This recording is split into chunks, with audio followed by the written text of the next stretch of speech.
We are taking a bold and fresh look at our lives in Kenya today on The Loop, as usual. And tonight we're looking at the girls in Homa Bay, specifically teenage girls who have the highest HIV and unplanned pregnancy rates in the country and also the region. We're asking the question why. We'd like to hear your feedback. Is it time for sex education in schools? Is it time for sex education in schools? We're on Instagram, we're on Facebook, we are on Twitter, we're The Loop on K24, and we can't wait to hear from you. Our WhatsApp number is also on the screen. Is it time for sex education in schools? It seems our girls are in trouble, and I'd like us to look at a graph that I found done by USAID, looking, UNAIDS. Yes. And they're looking at the estimated distribution of new HIV infections among adolescents 10 to 19 years old. And this for me was actually heartbreaking, because you see our girls, that's the yellow part, 10 to 19, we are at 83 and the boys are at 17. That is such a stark difference. Even what it means for our youth down the line, when people are ready to now get married and start families, where will those girls be? And yes, what kind of families are we even starting? And then when you look at the rest of Africa, we're doing very badly. When you look at East Asia and the Pacific, they're at 35 for girls, and the boys are actually more at risk than the girls. So why is this? Why are our girls at such risk? I think I'll ask you, Dr. Nyawera, why are our girls at such risk? So generally and historically, women have always had a higher preponderance to be able to have acquire HIV biomedically. The way the biomedical works, reception and sexual transmission. There's also a lot of gender-based violence, and that also contributes. We have the early debut, so you have someone who is not mature enough to engage in sexual activity, actually engaging in sexual activity, which increases again her chances of acquiring HIV. So generally, so you're too young to measure the consequences of this activity. You don't have the information about what is actually at risk. Right. So biologically, you're already at risk just because you have an immature, system, a reproductive health system at that particular point in time. Then, secondly, this action might not really be out of choice. So even how it happens is also a risk factor in its own. So there's a biological risk, there's a society risk. There's a societal risk as well. Okay. And on top of that, we do have the East and Southern Africa. If you look at South Africa, for example, it has the highest populations of HIV-infected individuals in Sub-Saharan Africa, and as well. So again, being already a high prevalent country or region already increases your risk as well. It means even when you make a mistake, like say you made the mistake and didn't use the condom, you had your higher chances of having sex with a person who's HIV infected make it higher. Are higher. The pandemic as well in East and Southern Africa is more from a sexual transmission perspective. Some of the countries you pointed out, really have their epidemics more about, drug use, key populations. Right. So, we do have, that kind of sway. So like sex workers, IV drug users. Exactly. That's true. I was talking to somebody who works with HIV care in Amsterdam, and he said in 2018 they only had 800 new cases. And those new cases were almost exclusively IV drug users, men who have sex with men, and immigrants. Yes. Right. So a girl in Amsterdam can make a mistake, not use a condom. It should be just fine. Even if no one ever told her about condoms.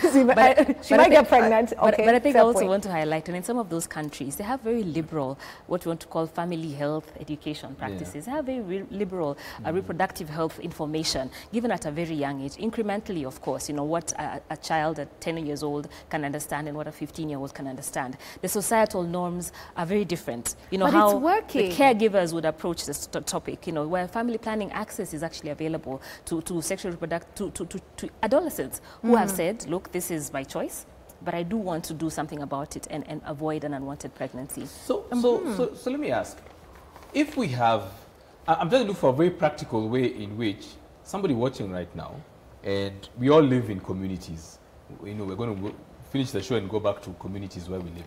We've got young people in the communities where we live. We've got children of different ages in the communities where we live.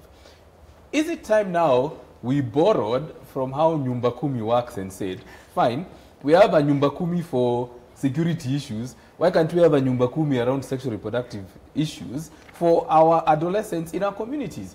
Because I know neighborhoods that have looked and said, you know what, here we're going to have a very big problem because we've got many kids who are adolescents and we've got many kids who are preteens, and the adolescents are going to be the ones who set the standard. They're going to be the ones who set the standard of the conversations around reproductive health. Yeah, you make a very good point. Yeah.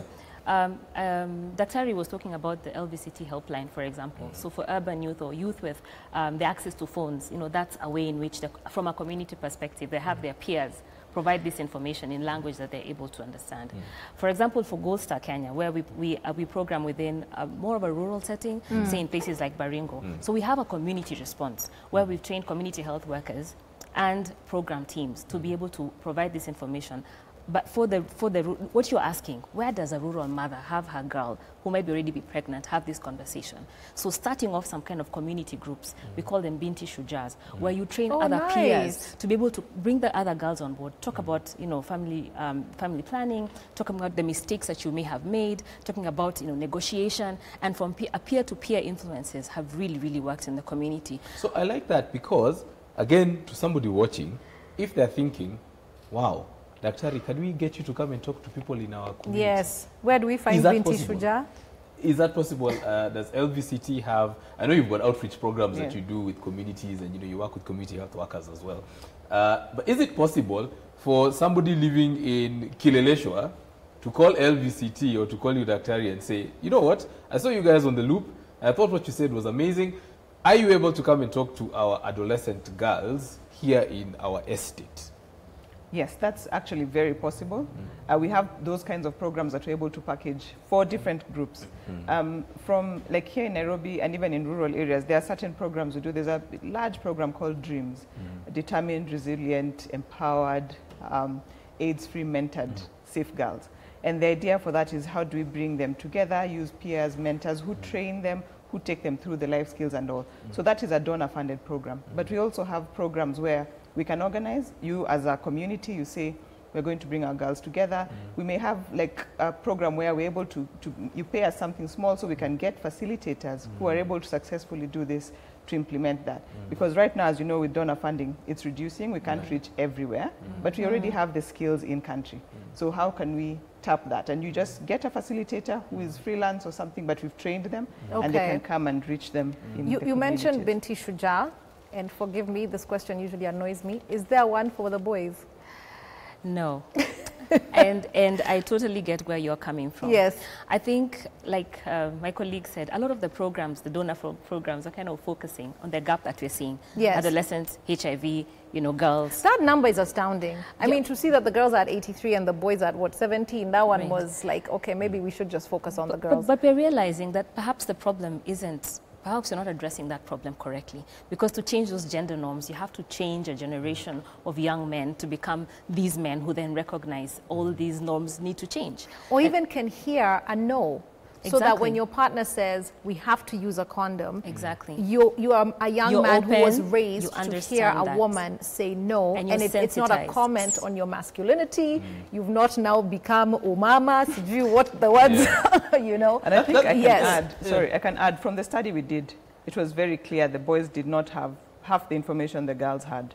About how to prevent HIV, like using pre-exposure prophylaxis, they hadn't heard about that.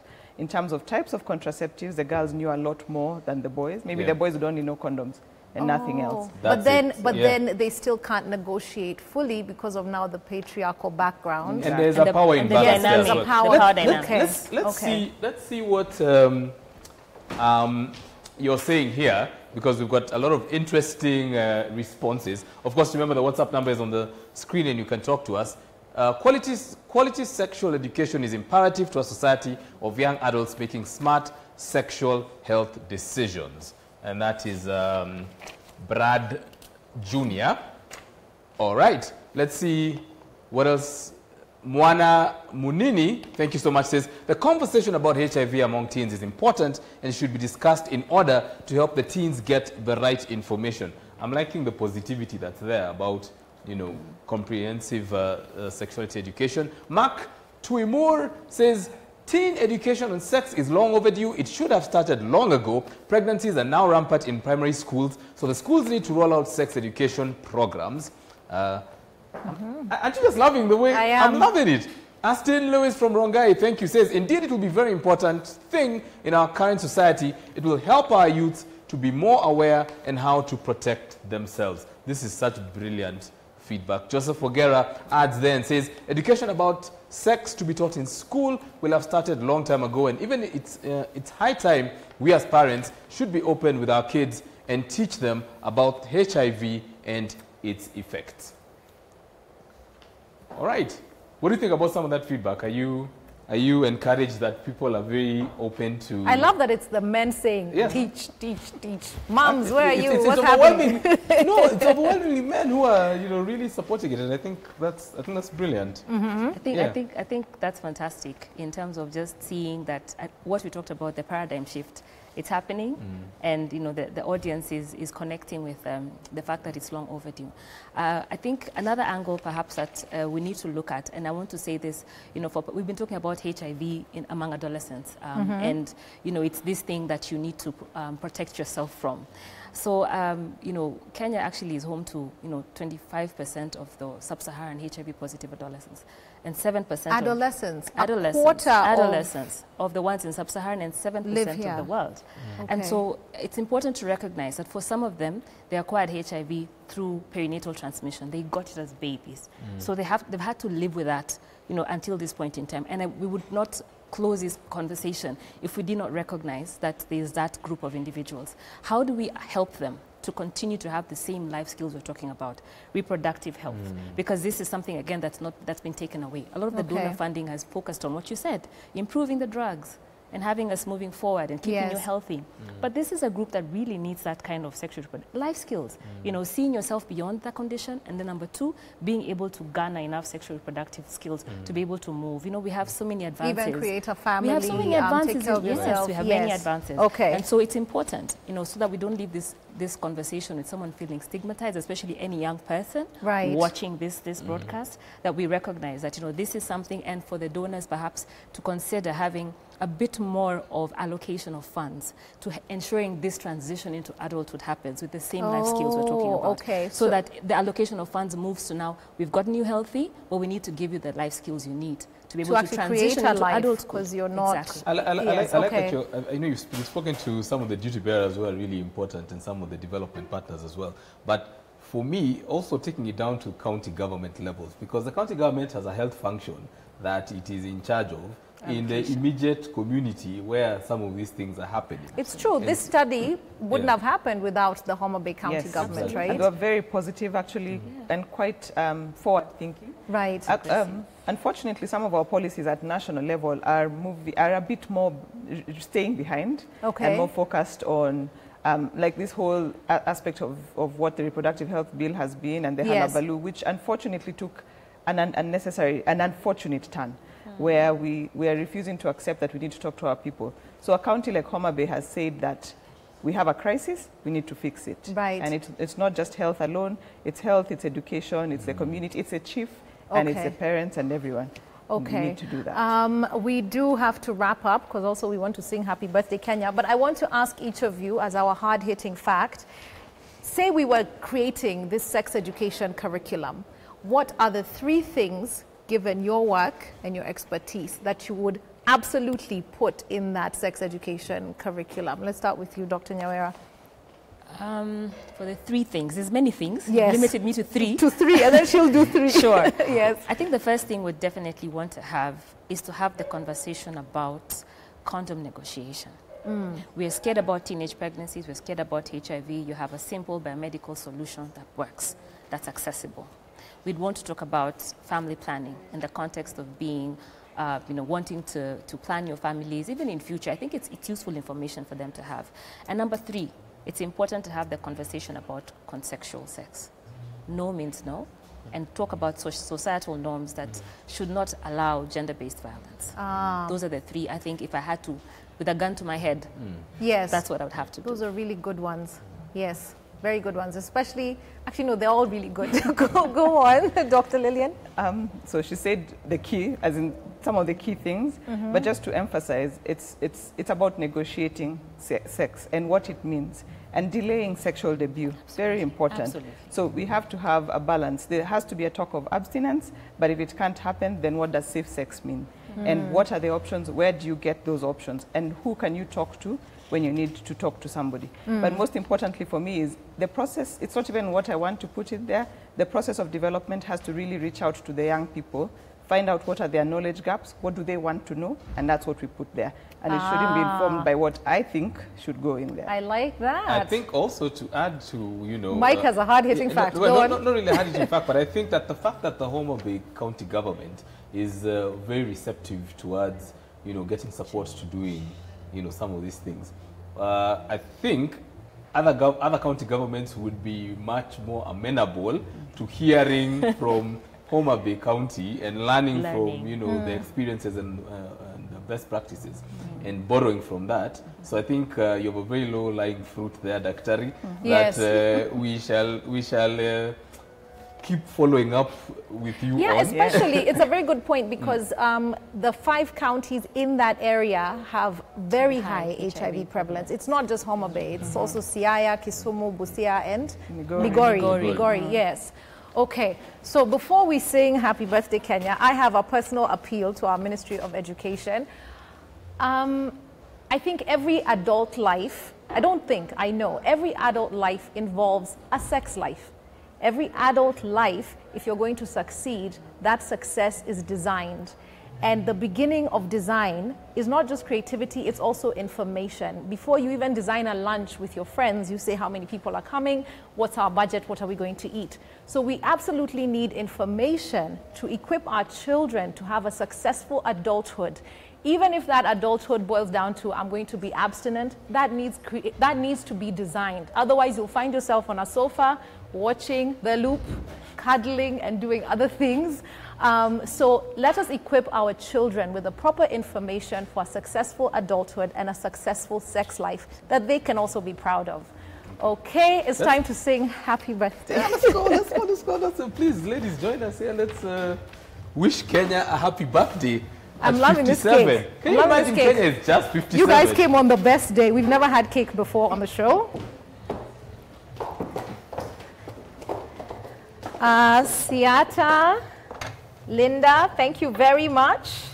Kenya is 57. 57, yes. Okay. Right. I love the roses. Is it possible to get a close-up of this cake? Amber, we're just cutting into it and... I'm the one. You're the one. You've decided. Yes. Mama Loop ndio anakata keki. Yeah. Are you going to sing Happy Birthday to you? Happy birthday to you. Happy birthday, dear Kenya. Happy birthday to you. I think we'll leave the singing for Manasseh when... and he's coming up next on Unplugged. Of course, remember, that's the platform where we give creatives an opportunity to come and talk to us about their creative work and their musical journey as well. You don't want to miss Manasseh Shalom, who's going to be up next. And we just want to say a good night to you. Thank you so much to our guests, Daktaris. And happy birthday to Kenya. Unplugged next. Don't go too far. Yummy.